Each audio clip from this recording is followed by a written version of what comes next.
and welcome back to our channel. In this video, we'll learn how to color grade images in Photoshop.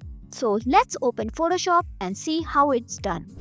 Duplicate the background layer by pressing Ctrl or Command J. Go to the adjustment layer and choose selective color. Select absolute. In the colors, choose neutrals. Change the cyan, magenta, yellow and black sliders as per your image.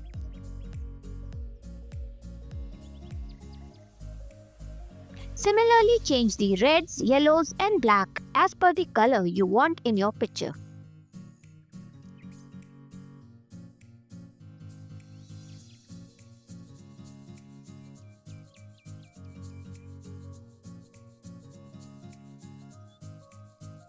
You can adjust the settings and try different options.